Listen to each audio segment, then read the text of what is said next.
My name is Crystal, and you're watching the Deslob Student.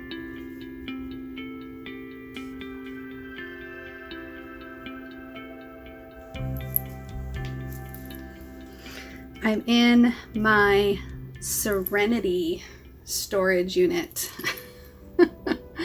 It's kind of funny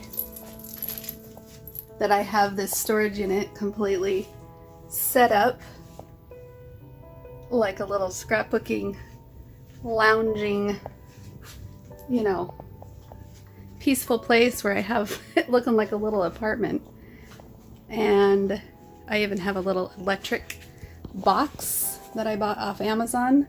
I have my charger here to help me charge the phone, and my lamp and some oscillating fans. I am got ready to do my therapy session, so maybe I'll share a little bit of my therapy session. I don't know, we'll see. Yeah, if you are new to my channel, please know that I do not teach anybody how to clean. I'm not a Deslob student. Deslob declutter. I'm a Deslob student. I'm not a Deslob expert. I'm not the master, and I don't know much about decluttering or organizing.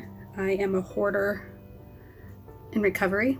I have ADHD and depression, and I just got out of an abusive relationship that we are trying to mend and repair, but not quite there yet. It's kind of the in-between we're at right now. So if you watch any of my videos, it's really more or less about my journey,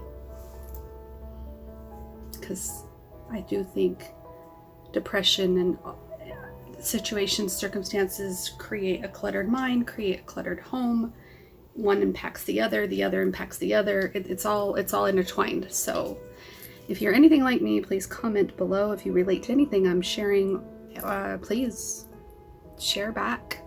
Let me know how I can support you on your journey, and I appreciate you supporting me on my journey. Now it's time for my therapy session. So if I don't say goodbye, this is my goodbye. Talk to you later. Thanks so much for watching. Bye. The date right now is the 3rd of March, and I'm doing my therapy session through Zoom with Brian. This is my first time doing my therapy session here in the storage unit. Usually I was doing it at the apartment, but I'm no longer able to because I turned in my keys to the apartment.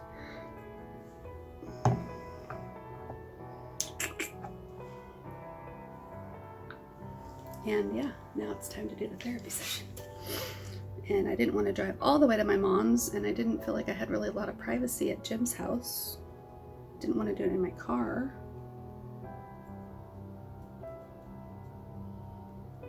Hold on.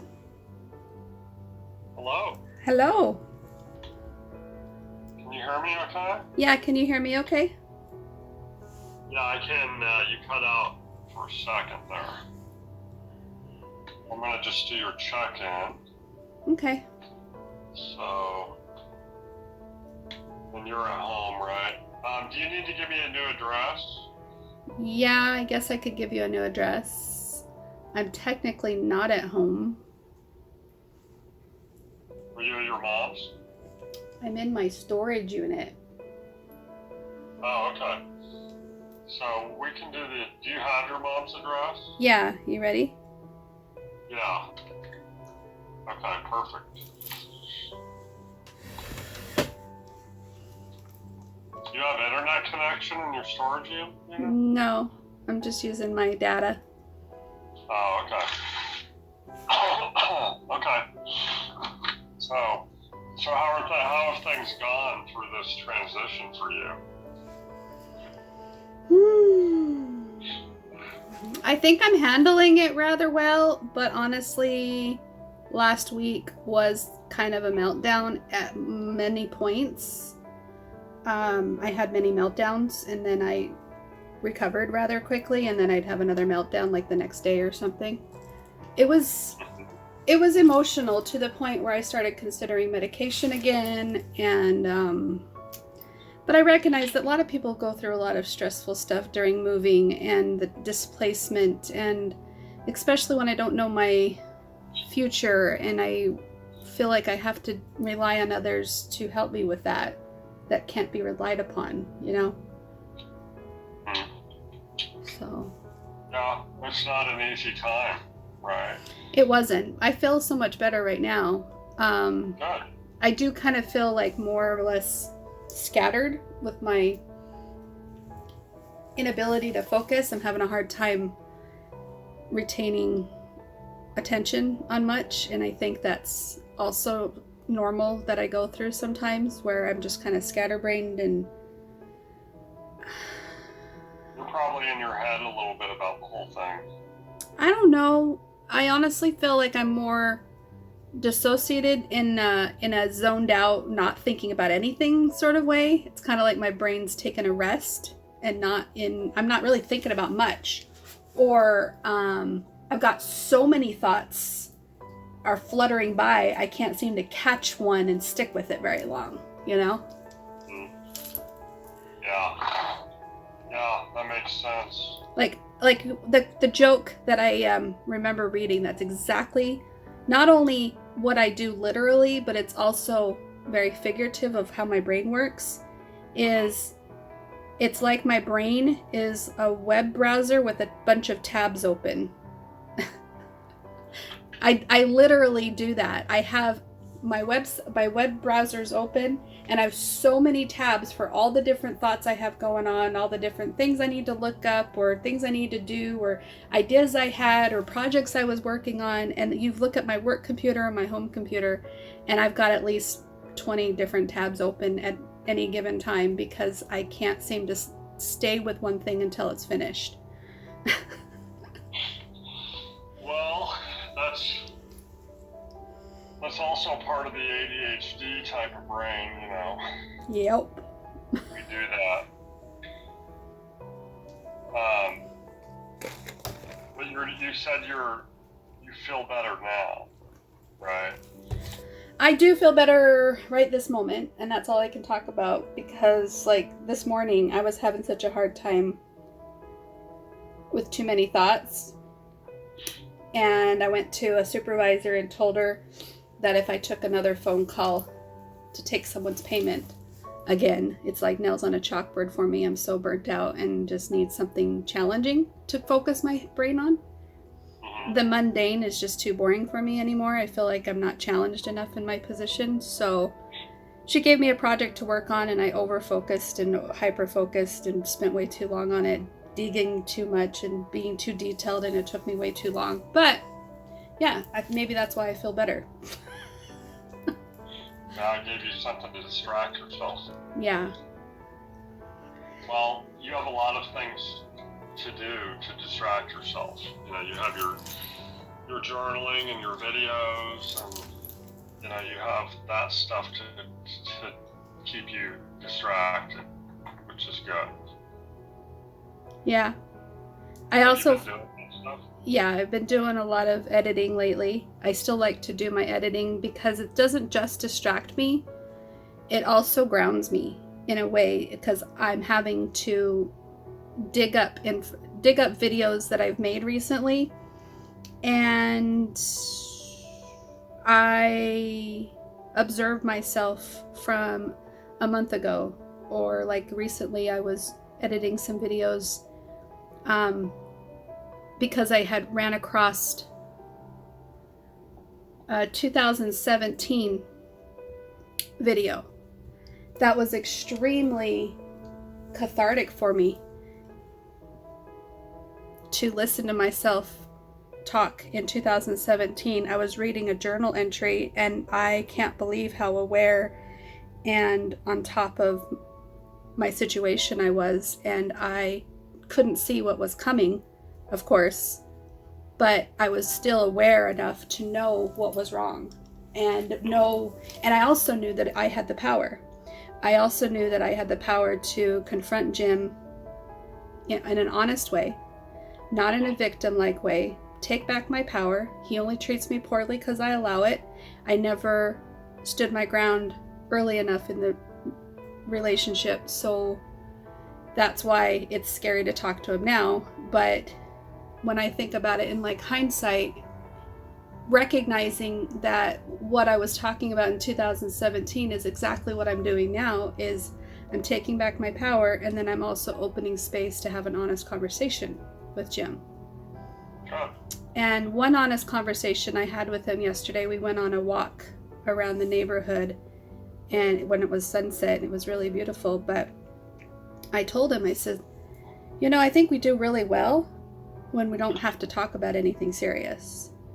But I'm recognizing that I'm having a lot of PTSD just trying to bring up some things that I want to talk to you about. But I'm afraid that if we get too serious, we're not going to be able to continue this light-hearted tone in our demeanors with each other.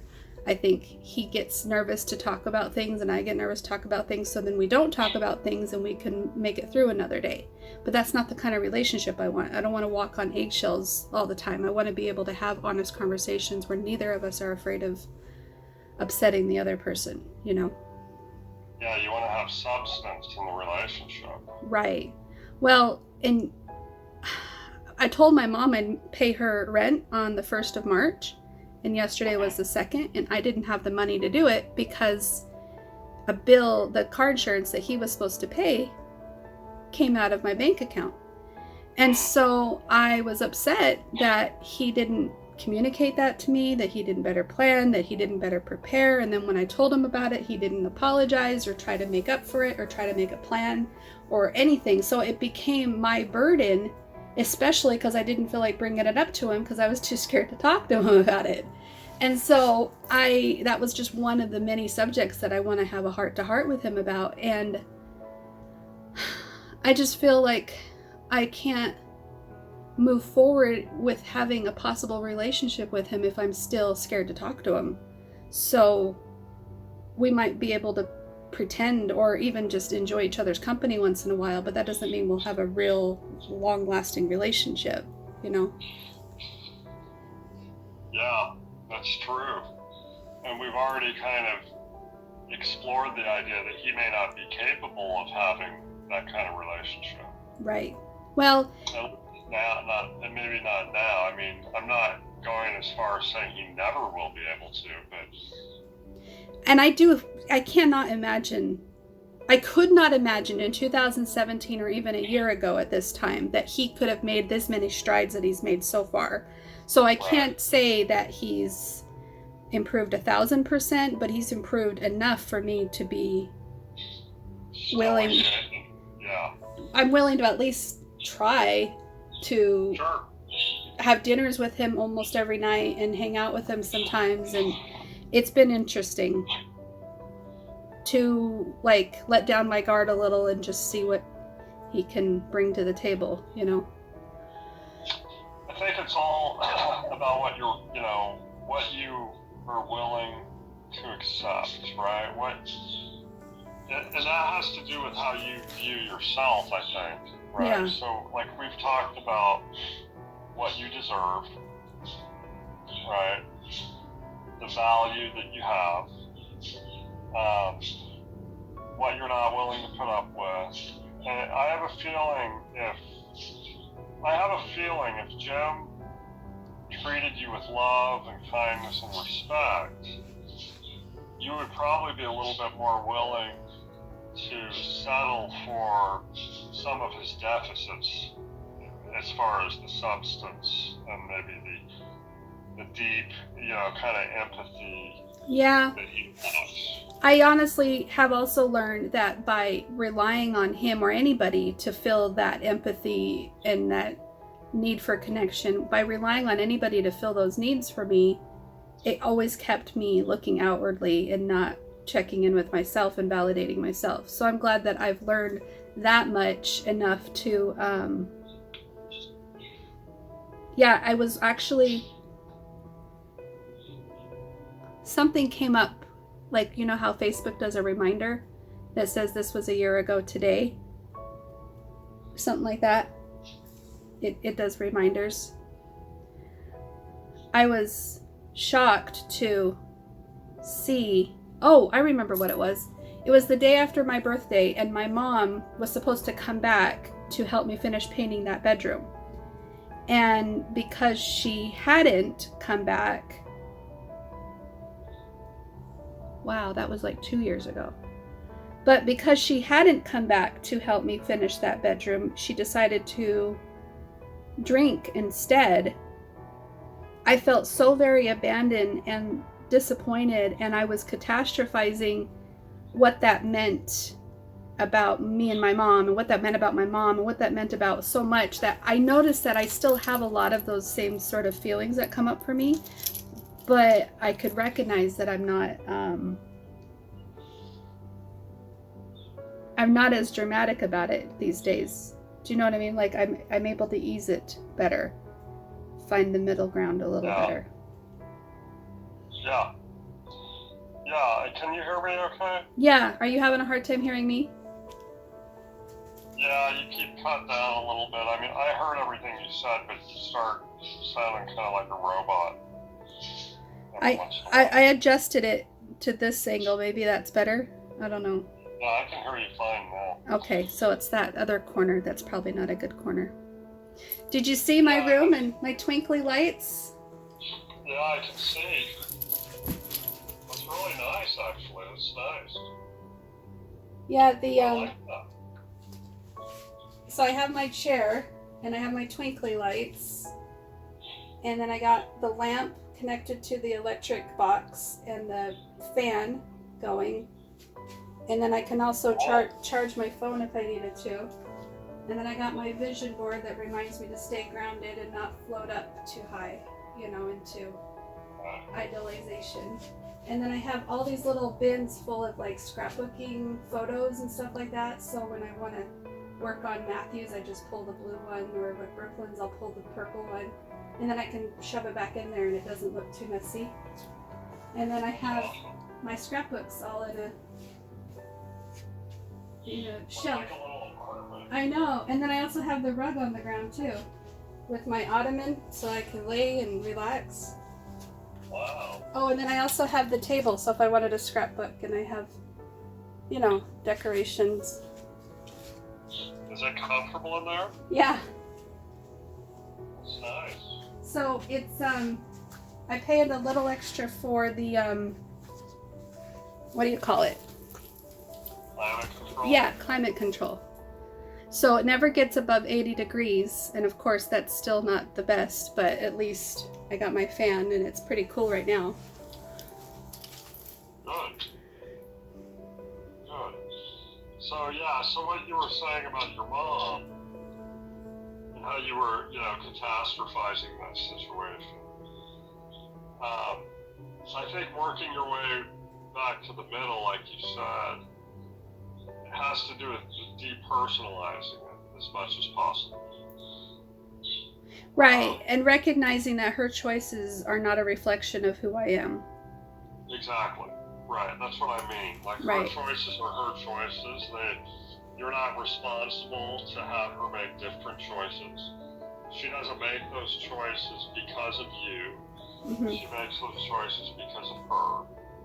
And you're working your way to the middle, which is truth. It's like, I'm not going to catastrophize and think irrationally.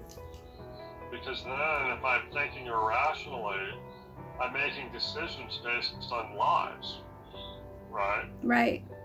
And the other side of it is you could have gone the other extreme and started focusing on I should have a mom that's this way. I should have a mom that's stable. I should have a mom that validates me and spends time with me. But that's not really rational either. Because there's really no such thing as shoulds. Things are the way they are. And you've got to find that middle ground that removes you from the equation that's real. And at least you're making decisions based on truth. Right. And not only because there's a lot of like different perceptions of what truth is, but recognizing that I cannot change my mom and who she is or who she decides to be or how she decides to show up. I can definitely kick and scream and manipulate and guilt trip and try to influence her, but that doesn't necessarily feel good to me when she shows up based on those reasons. So I don't like it when she does it to me. Why would I do that to her? I want to show up genuinely. So when Jim wouldn't talk to me last night about finances, instead of kicking and screaming and throwing a fit and having a meltdown because I'm freaking out about finances, I just said, you know what? I'm tired. I need to get going. I'm not doing so well. I gotta go. And he's like, what did I do? What did I say? And I go, it's not, I can't look outwardly right now because I know myself better than if we can't naturally have a conversation where you know the issue, you know the problem, you know the financial situation, and you're not choosing to talk to me about it. There's nothing I can say that's going to make you magically make this better for me, because even if I did bring up every single thing that he did wrong about this finance thing, he would say the right words, but he wouldn't really mean it, or really it wouldn't feel that good to me because I basically pushed him to say it correctly. Do you know what I mean? Right. Either. Right. So even when you, and I think that's a breakthrough, because with codependency, there's always that tendency to manipulate. It's the defense mechanism to manipulate a situation to make you feel safe or make you feel validated, right, or worthy, or whatever it might be. But if you can grasp the fact that when you manipulate the situation, and I'm not talking about manipulate like an evil being manipulative. Right. I'm talking about doing what you have to do to change the other person's demeanor or personality. That's not truth. Right. It's passive aggressive. It's playing games. It's being a nag. It's whatever I got to do to get him to hop to it. I don't want to be that person, Hey, no, I'm having a bad day. I'm stressing about finances. I'm looking outwardly to fix this problem, and I need to take some time out to look inwardly, and I don't like that. I don't like that because I'm not used to it, but I'm going to go home now. Right. It's very difficult to learn to live in the truth, or in as much truth as you can experience in the moment, right? It's uncomfortable because the truth is not always rosy, right? Mm-hmm. Sometimes the truth is hard to hear, but at least it's true, and at least it's genuine. Right. And that's the idea, is to constantly seek the truth, which is the middle ground. You know as well as I do that you can use your secret powers to create any scenario you want, but it's just a facade, right? You can use your secret powers to make Jim loving and kind and sweet, but it's just a facade. You know deep down it's not genuine. Yeah, I know deep down that if I was to be honest with him about what I'm feeling and what I'm thinking, he would have a completely different reaction. So, yeah, right. I get you, because we've talked about how I'm going to get through things, and maybe that is to manipulate a little bit and make sure he stays nice to me in order so I can stay stable, which is not the ideal relationship. I shouldn't have to balance that marble on a plate, so to speak, just to prevent myself from having a meltdown. Right. Yeah, and it's not truth. It's not genuine.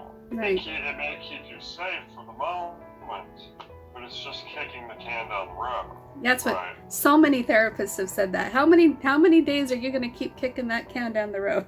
Yeah. Well, we all do it. That's why. I mean, we do it with addiction. We do it with, let me just take another pill and then we'll deal with this tomorrow. Right. Right.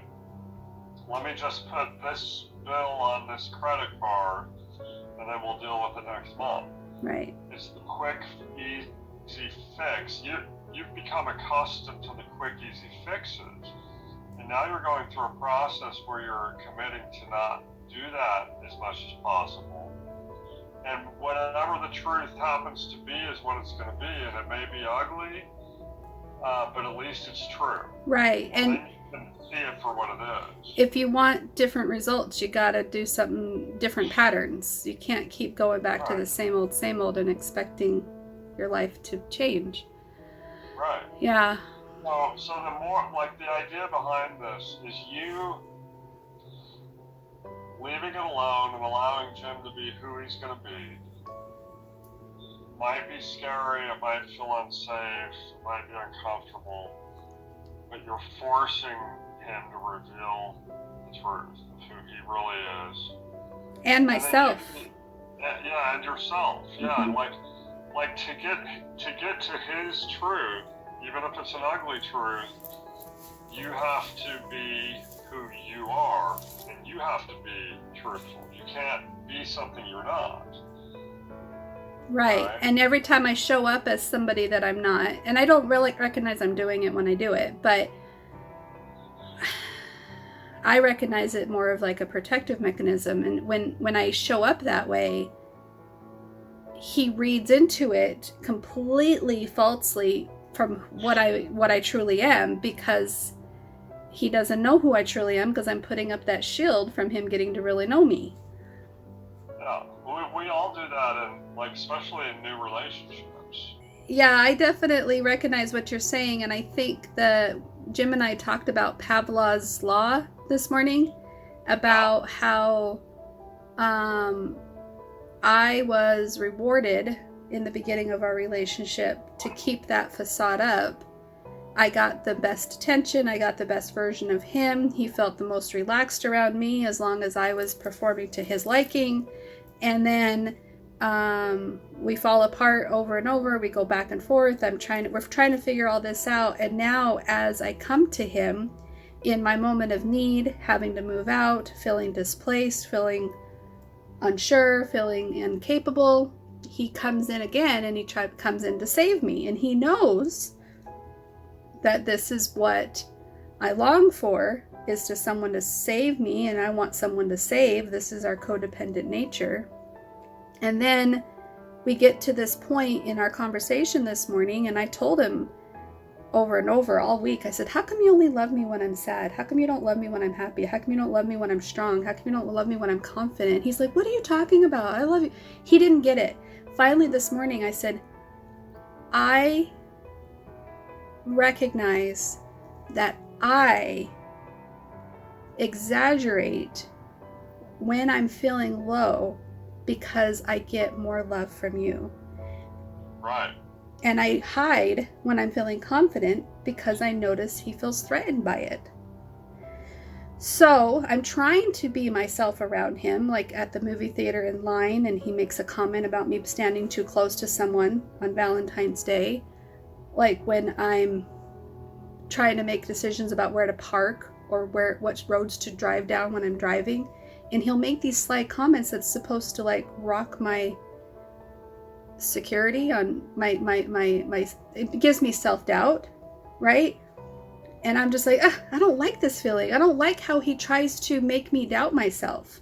He wants me to rely on him for the best parking spot, for the best road to drive down, for the best decision to make with what to do, yada, yada, yada. And those are scary conversations for me to have, because I want to bring at least my opinion to the table and have it be respected and not shunned or turned away. And I don't think he's ready to look at me as an equal. I think he likes saving me and taking care of me and being in charge of me still. How genuine is the sadness and the shame? The sadness and the shame when I'm around him, I think it's genuine when I have a low day, like moving out and not knowing where I'm going to go and feeling like I'm definitely catastrophizing in the sense, knowing that the rent prices are skyrocketed to the point where I am priced out of my own home. But it can't be so black and white if other people making the same as me or less than me can figure it out, whether it be rooming with people or cutting down expenses other places, or getting better jobs, working multiple jobs. It just depends on what decisions I want to make for my life and what choices I want to make. And just because I'm feeling limited doesn't mean I am limited, you know? So when I don't remember those things, then yeah, I do feel down and I feel incapable and I feel like I need somebody to save me and fix me. What about when you were a little girl? The sadness and the shame that you felt as a child, do you feel like you got into the habit as a little girl of using that to your advantage sometimes? Mm-mm. Okay. Honestly, I honestly don't think I learned that. Well, no. I honestly think I was extremely confident within myself, but scared that people would slap my hand and tell me no. And so I became good at not asking for help, not asking for opinions, just doing it my way anyway. I don't remember feeling shame or sadness as a kid. If I was down, I think the only thing I remember as a kid is when I was down and my mom had left us, and you know, and I didn't like how things were going at home. I just got sick a lot. And I think being sick and vulnerable and letting someone take care of me felt a heck of a lot better than trying to deal with the stuff I didn't want to deal with. So maybe that's what you're referring to, is... So you think you use the sickness for the kind of the dependence to mask what I was, you were really feeling. And I didn't do it deliberately. I didn't even do it knowingly. That just came up when I was... But subconsciously. Yeah, definitely subconsciously, and I didn't even realize I was doing it till I was going through my own, you know, family systems stuff, figuring out where that sadness is coming from. Where is this vulnerable, take care of me personality trait coming from? Right. But do you see how when we get into a pattern like that as a child, it's just another tool that we add to our arsenal of, this is something I can do to get a desired result. Right. Right. So it comes down, I think, sometimes to where it's just being aware of it, right? And identifying it, saying, yes, I have a tendency to do this. I'm going to try to not do this. That's what I told Jim this morning. I said, my challenge to myself is, like last night happened, I'm going to recognize when this happens, and I'm going to check out and say, I gotta go take care of me, rather than looking to you to make me feel better, whether it be you saving me with the money situation, or making me feel better because I got a headache, or, you know, I'm feeling unsure about myself, build up my self-confidence by loving on me. You know, I told him I'd like you to recognize that this is a challenge for me already, so try not to give me the doggy treat anymore for this thing I'm already... Right. Yeah. Because for you, it's going to be about recognizing that you're capable, right? You can have confidence without that superficial, because face it, you know, when you are dependent, okay, and like when you had knee surgery and you were dependent, Jim was all over that. Yeah. But it wasn't genuine because he had you where he wanted you. Right.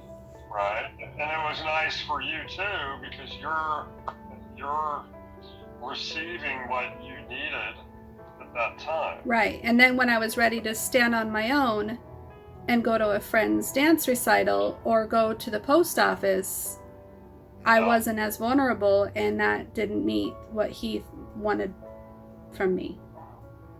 Right, because it comes at a cost. Right. That always comes at a cost. I am fearful that if I decide to not move back in with him, are we going to have this good relationship anymore? And I don't think so. I think the reason why we're having such a good relationship right now is because he knows I'm in between homes and he wants me to choose him as my next home, Right. And if I don't, I think he'll discard me or reject me. I don't know. I don't think that's a fear-based statement. No. So I refrain from telling him the truth. That's insightful, Crystal. That's very insightful. And that's part of, this process of you got to think of this balance and the self-actualization as getting to the truth of everything. Yeah. It's the truth of who you are, the truth of what you deserve, the truth of what you can accomplish, what you can achieve, being fully self-actualized. And that truth, if you hold to your truth, it forces others to reveal their truth. And that's where I recognize that by speaking that truth to him, I'm scared and don't want to, because I don't want to ruin a good thing we've got going. Right. But the good thing, you have to ask yourself, is the good thing that you have going now truth? Or is it just a facade? Right. Right. That's the question. That's the hard part about all of this. Yeah, Sorry, what were you going to say? Okay. No, go ahead. Well, I was kind of changing the subject, so I want you to finish the thought you had. Sorry. I was just saying that's the most difficult part of this, is being willing to face the truth, no matter how ugly it might be. Mm. It's kind of like, I've seen this a lot with parents who suspect that their kids are using drugs. Yeah. Right? But they don't really explore it to the extent that they should, because they're scared to find out. Right. What the truth is. And they would rather almost, in a weird way, live in the in-between kind of deception of giving their kid the benefit of the doubt, even though they know that they're probably wrong. The truth is not always easy to hear. You're right. And it's not always easy to handle. But nothing is ever accomplished of any substance without truth. Yeah, that makes sense. Yeah. Doesn't make it any easier though. So when Jim knew that I was first trying to figure out what to do with myself, when I knew I had to move out, I was afraid to tell him that I was looking at other apartments and condos, and I finally was honest with him and told him. He at first was upset, quiet, stonewalled, didn't talk, wasn't kind, all that stuff. And then when he found out that I couldn't afford those and I didn't get approved and I'm back to square one and I'm not sure what I'm going to do, then he starts warming up to me again. And he tells me that he'll give me the spare bedroom again, the same one I moved out of. He tells me that he can get started cleaning it that weekend. This was back in January. I didn't give the full speed go ahead because I wasn't sure that's what I wanted. So I was reserved to really respond with any agreeable, anything. And then the next time we talked, he said he'd give me the master bedroom with the bathroom. And he said I could treat it like my own studio, which seemed a little bit more doable because I have my own space sort of thing and it might feel more separate, But I didn't agree to that either. I just kind of thought about it. I knew I wasn't in a position to make a decision that was best for me because I was feeling desperate and incapable of taking care of myself, right? So here he keeps presenting ideas and solutions. Again, he mentions that he can take all the stuff out of the master bedroom and make space for me if I want to take him up on that offer. But because I don't go for it, he doesn't do anything that weekend either. The next time I talked to him, I told him I don't want him to be moving out of his master bedroom when I haven't even made a decision yet, and I don't think that's fair for him. He offers me the spare bedroom again. Again, offering to clean it out that next weekend. So here we have 3 weekends where he keeps saying he's going to do something, and I'm just like, I don't want to tell you to do it, and I don't want to tell you not to do it. I'd like to see you clean up that room anyway, regardless on what I'm doing, right? Because it's trashed and it's completely cluttered and it's messy, and it doesn't make any sense why he doesn't just put it in a better state, even if it's just empty. Put it in a better state than what it is right now. That way I can visualize myself maybe moving in a little smoother. I don't know. That's where my head was at, but I couldn't really communicate that to him without trying to control the situation, right? So I just sat back and I observed what I was going through, what he was willing to do, what he said he was willing to do, but he obviously wasn't doing anything whatsoever. And now we're at the end of February and he still didn't make a single space for me to maybe move in. To maybe move in with confidence or with security or privacy or anything. And I'm feeling so displaced and so unsure about my mom's house and so positive about him. I'm so delusioned about it. But how would this work if he doesn't even create space for me? All these weekends, like 8 or 9 weekends, he could have been cleaning out that room and he didn't do it once. Well, on Tuesday, I think it was, I came by to see the kids after work, and I go inside the house and he finally made space in the bedroom. He put my old bed that I used to sleep in, that's now Brooklyn's day bed, right? And he put the 2 chairs from my porch that I brought over, and the chess table is in there. And I said, whoa, you did a lot in here. Holy cow, wow. And those were the only items that I brought over from the apartment so that he could put them in the storage shed or something. I wasn't sure what he was going to do with them, but I didn't want to be in charge of it. It's his house right now, And he says, yeah, my mom came over and helped me. And I'm like, what? Your mom? She's sick. She's in, stage 4 cancer. She's having a hard time feeling good anymore. I can't believe he would ask his mom to come over and help. And he says, no, she really didn't do much. I asked her to come over and just be my mom and tell me what to do. I need to get this room ready. And so now the room's looking beautiful. It's a place that I can go in there and play chess with my kids. It's a room I can sleep in if I choose to have a sleepover without sleeping in Jim's bed. He's making a space for me. And he's putting his remote control cars in there and his suits in the closet, and he's putting his stuff in that space. And I get to thinking, and this is where I wanted your thoughts, I guess, because I'm not sure what to do with my brain about it. He did exactly what I was hoping he'd do, which is create a space that he felt he should be able to do. I didn't want to be in charge of that space. All I did was bring over the spare bed and a couple chairs and a chess table. He's making that space something he's okay with, which is exactly what I asked him to do. But if I want to move in later this year, I don't know what I'm going to do, where I'm going to put my stuff, how I'm going to approach moving in, where am I going to, I don't feel like I still don't feel like he's made a space for me, if that makes sense.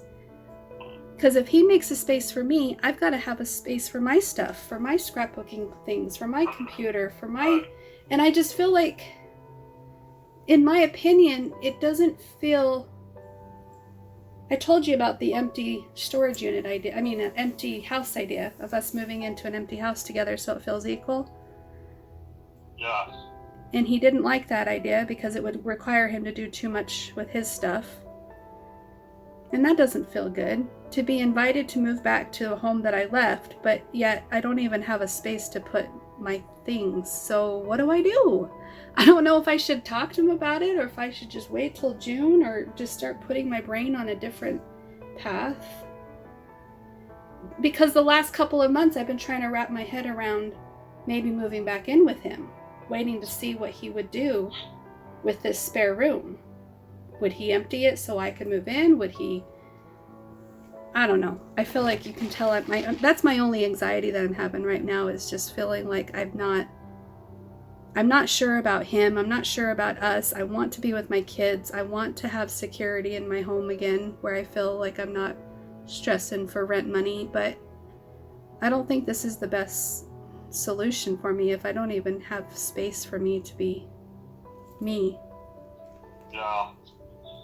We've talked a lot over the past several months about you feeling indecisive. Yeah. In your mind, going back and forth. And we've always talked about it as back and forth between the extremes. And, you're triggered to go to one extreme, and then that triggers you to go back to the other extreme. And the idea of balance, right? If you look at balance, that middle ground is truth, right? Yeah. For better or worse. Is it possible that the indecision is not about you having a lack of trust in yourself to make decisions, but maybe it's your way of avoiding the truth, avoiding what may or may not be true. Because if you think about it, like if you were to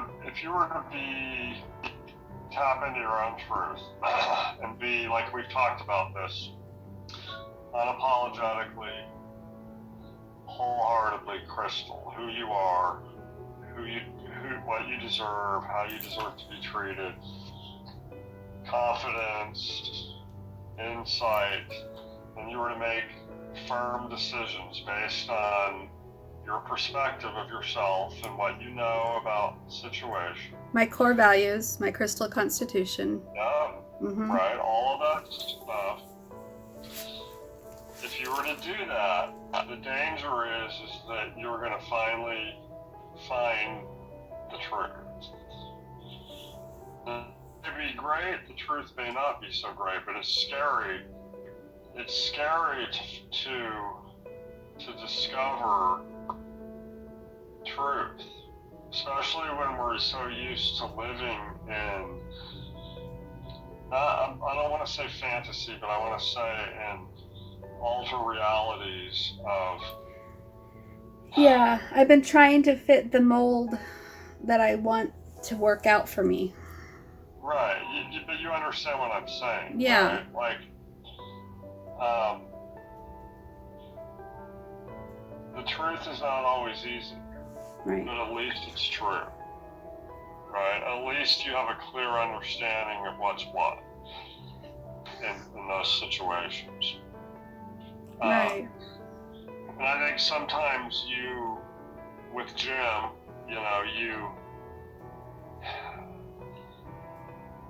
know Jim well enough to know what you have to say and do to get him to react how you want him to react. Yeah. Right? And but that's not true. Right. That's him responding to a prompt. That's why, we always say you can't fix him. That's why, because when you try to fix him, he'll respond how he thinks you want him to respond. Right? But, asking him, talking about him saying he's going to clean out a room, in your mind, if he does it, then that's a signal that maybe he's ready, right? Then he adds his own stuff into the room, and then that's a signal that maybe he's not ready, right?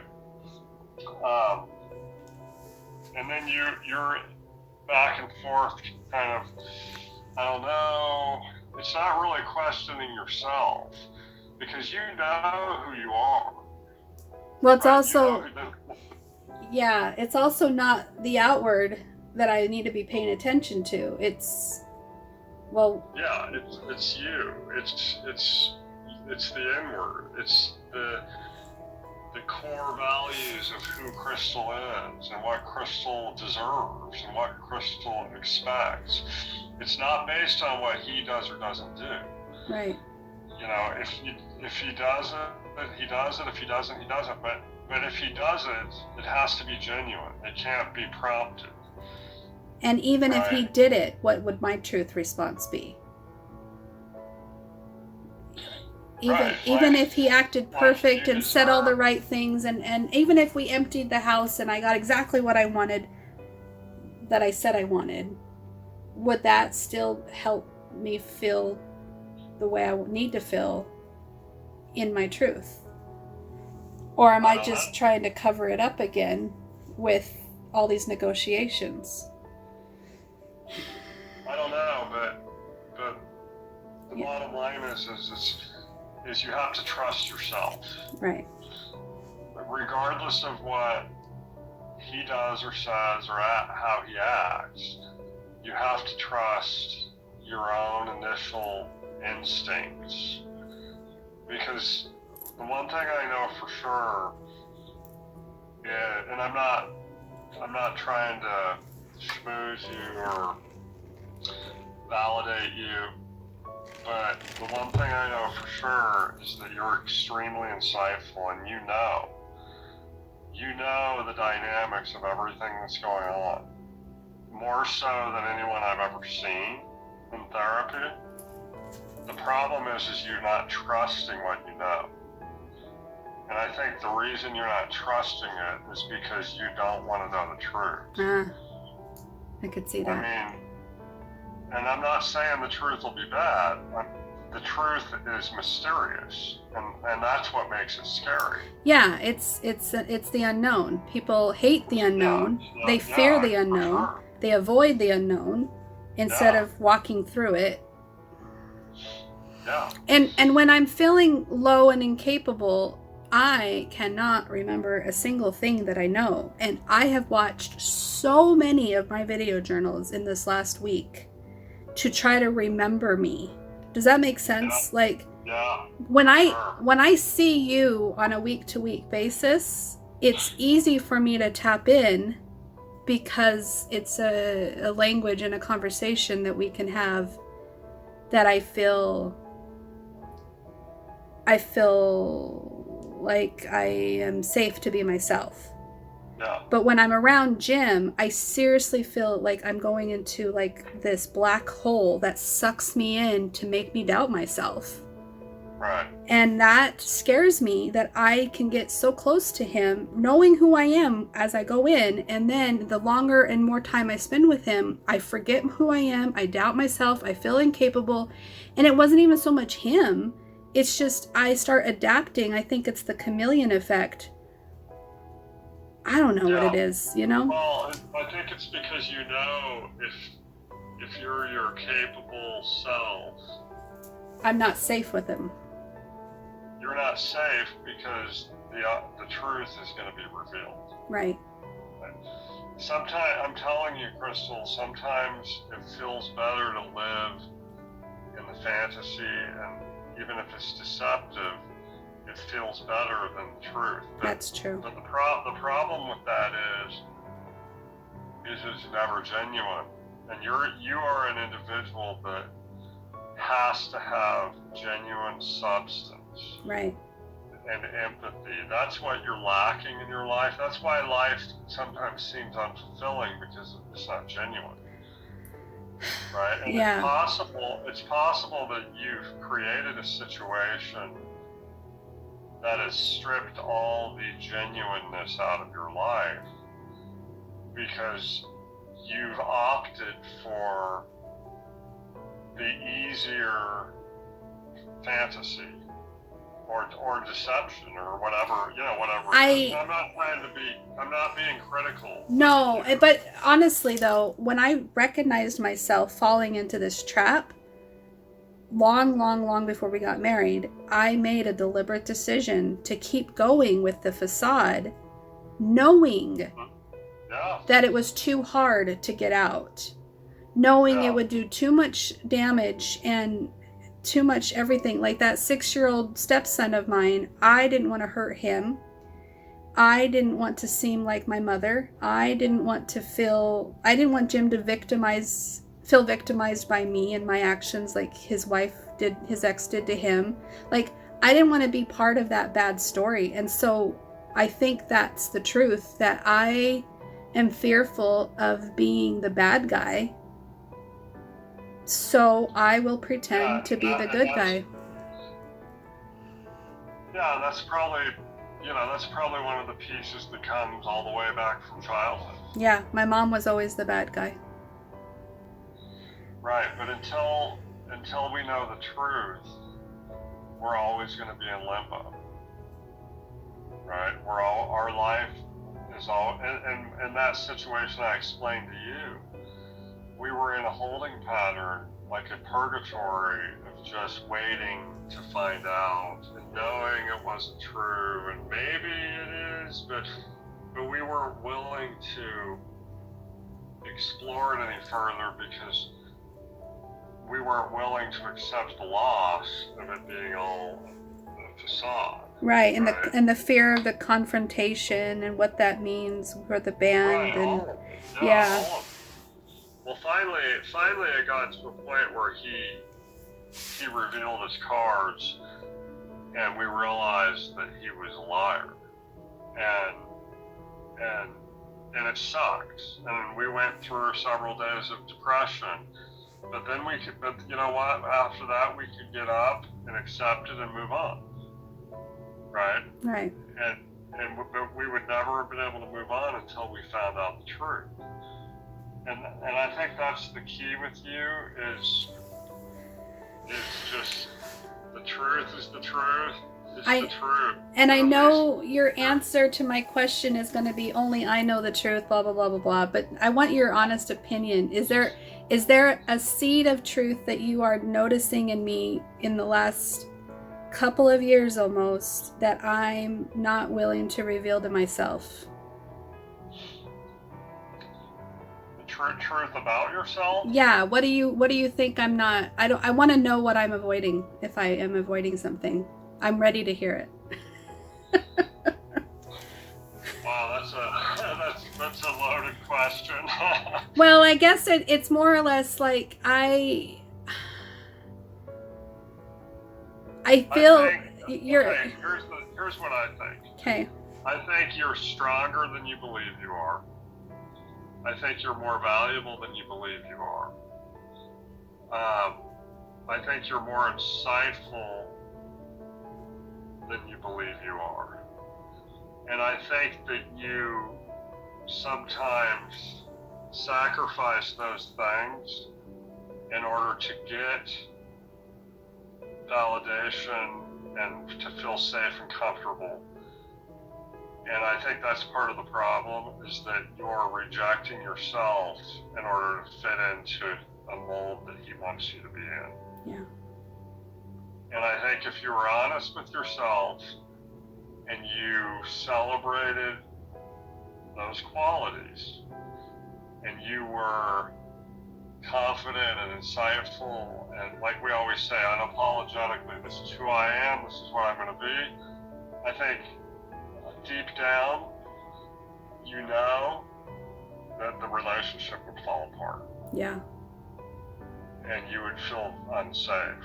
Yeah. And the danger of that is that when it does, and you feel unsafe, the danger is that you're going to start rejecting yourself again in order to save it. That's exactly what I've been doing. Yeah. And that's why I feel incapable and tunnel or when I'm around him, because right, but you're not incapable. But you're so right in the fact that I may be able, let's say he punches a hole in the wall next to me. I may be able to take my power back in that moment and say, no more, I'm leaving, and walk away with my power. Yeah. But that doesn't mean that I feel safe speaking my truth or bringing up a question about why he didn't pay the car insurance like he said he would. It doesn't mean I feel safe to those things, and so I minimize myself, and I feel the headache come on, and I feel the dissociation, and I feel like I can't be me, and I can't be proud to be me because I'm so busy trying to protect myself from all these feelings of being minimized. Right. Right. You can't save a marriage by being a second-rate version of yourself. And that's how I'm going to save it, is if I do that. Yeah, exactly. And you know, right. I know I did this deliberately. I deliberately figured out how to make him nice to me because right. I needed a backup option in case my mom's didn't work out. I still need that. I still need that.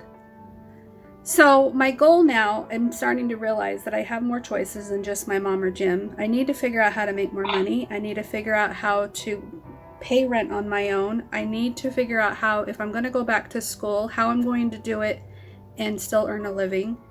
Like, these are things that are brewing in my brain and seeds that are planted, but that doesn't necessarily mean I need to dumb myself down and go back to Jim's.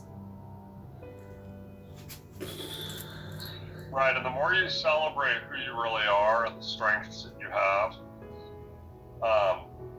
the more that other people will see that and respect that, and the more likely someday, you're going to be with someone who isn't threatened by that, but is attracted to that. Right. Right? Wow, she's such a confident, insightful, capable, confident woman. This is what I want. And a relationship for you is supposed to be building each other up, celebrating the qualities that you have, not driving those qualities down to make themselves feel better. Right.